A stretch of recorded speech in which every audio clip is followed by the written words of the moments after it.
And I want to thank my friend and colleague, Mr. Fincher, for giving me the opportunity to work with him on this bill and for his leadership in this area. And I think he summarized the bill beautifully, so there's not a lot of details I can add to how the bill works, but I do want to make two observations.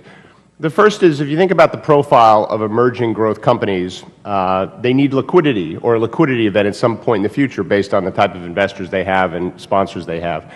And there's really two ways for them to have that liquidity event. They could either sell the company or they can take it public.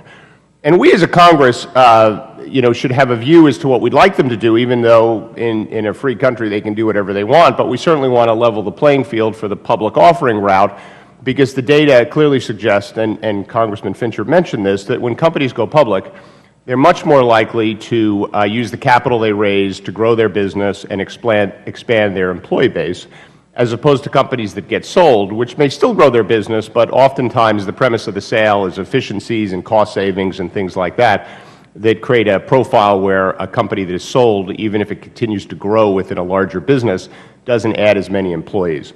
So making sure we're creating a situation where companies feel comfortable going public, I think, is a good thing, because I think that will lead to more job creation, which is something that we all care about. And we've clearly seen over the last decade a decline in the number of companies going public. So there's clearly something going on with respect to the regulatory burden associated with a public offering that this is smart, common sense legislation designed to address.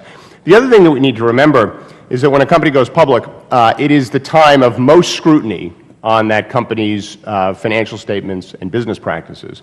Because not only does an investment bank have to take the company public and do a lot of due diligence around the company and its business practice and its financials, but the SEC reviews all their filings, which isn't true of every public company, but they review all the filings of an initial public offering. And investors, mostly institutional investors, spend a lot of time with the company on road shows and doing their own diligence. So the time of the IPO is the time of greatest scrutiny. Investment banks, investors, and the SEC are all thoroughly involved in scrubbing the company.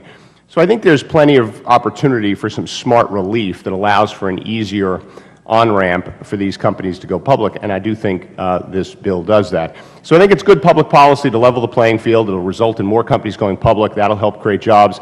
And I don't think there should be much concern that there's not a thorough vetting of these companies, because in fact companies that go public are scrutinized much more closely than companies are on an ongoing basis, where the SEC may not be reviewing all their financials and there's no underwriter of their securities. People can just buy and sell it in the market. So I think this is a very good bill. I urge my colleagues to support it. Again, I want to thank my colleague, Congressman Fincher, for letting me work with him on this bill, and I want to thank the Chairman for bringing it up. I yield back.